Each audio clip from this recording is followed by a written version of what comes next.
এখান থেকেও টাকা পয়সা জোগাড় করতে কিনছে, তো হঠাৎ করে পে কমিশনের রিপোর্ট পেলে বেশি বেশি কিনে ফেলবে সেটা তো না। যে ধরনের প্রস্তাবনা থাকছে তাতে কি সরকারি কর্মকর্তা কর্মচারীরা সন্তুষ্ট হবে?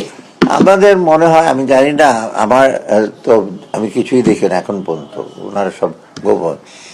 চেয়ারম্যান বলছেন যে সন্তুষ্ট হবে সব মোরালেস, কারণ উনি খুব প্র্যাকটিক্যাল ওয়েতে যতটুকু ফিজেবল সম্ভাব্য আর ম্যাক্সিমাম যতটুকু সে করা যায় আমাদের রিসোর্স কনস্ট্রেন্টের ব্যাপারে আর অনেক ব্যাপার আছে, প্রাইভেট সেক্টরের ব্যাপারটা দেখতে হয়।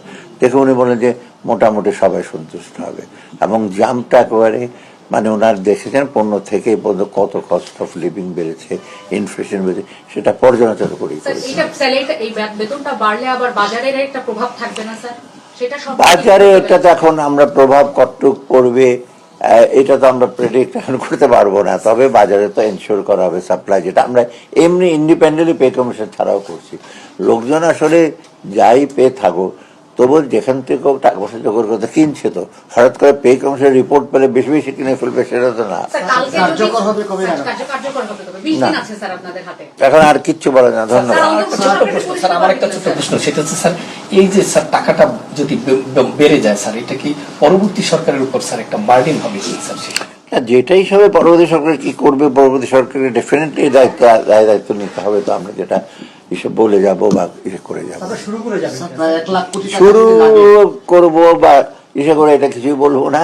আপনারা দেখবেন পে কমিশন পেলে এটাই তো বড় একটা 1,00,000 কোটি টাকার মতো প্রায় লাগতে পারে, 70-80 এটা কি পরবর্তী সরকারের উপর বার্ডেন হবে কিনা? 1,00,000 প্রায় বাজেটে প্রায় 5-6 যেই সরকারি আসো কোন একটা পার্টিকুলার রিফর্ম বা এত বড় পদক্ষেপ নেওয়ার ডেফিনেটলি, যেটাই আমি আগেই বললাম যে আর্থিক সংশ্লেষ থাকবে, সেটাকে সরকারে আবার জানবে যে কিভাবে এটা ইসে করা যায়, কিভাবে করবে, কিভাবে সেটা ওদের উপরে। আমার এটা কারণ এটা করা হচ্ছে সবার ইসের জন্য, একটা ফেল্ট নিড, অনেকদিনের একটা ইসে ছিল, দরকার ছিল। এখন যদি তারা যদি মনে করে এটা করবে না, সেটা তাদের ব্যাপার। বছরে 1,00,000 কোটি টাকা বাড়ছে না, কিভাবে এটা সংস্থান হবে? না, আমি এগুলো বলবো না, সংসদে বলেই ফেলা হলো সব। স্যার আপনি তো শুরু করেছেন, উদ্যোগটা নিয়েছিলেন স্যার, আপনার হাতেই কি এটা শুরু হয়ে যাবে? এটা একটু বলেন স্যার, আপনি তো উদ্যোগটা রিপোর্ট দিচ্ছে, এটাই তো একটা প্রথম পদক্ষেপ। বাস ওইভাবেই বলেন যে একটা জিনিস কিছু করার আগে রিপোর্টটা, কিন্তু রিপোর্টটা তো যাচাই বাছাই করতে হবে। ইমপ্লিমেন্টেশন একটা রুল আছে সরকারের, বিভিন্ন কমিটি আছে, বাট এই কমিটিগুলো দেখবে যে সম্ভাবনা কি। তারপরে এখানে আবার 3টা ব্যাপার আছে, জুডিশিয়াল একটা আছে, ডিফেন্সের একটা, সিভিল, এটা রিকনসাইল করতে হবে না।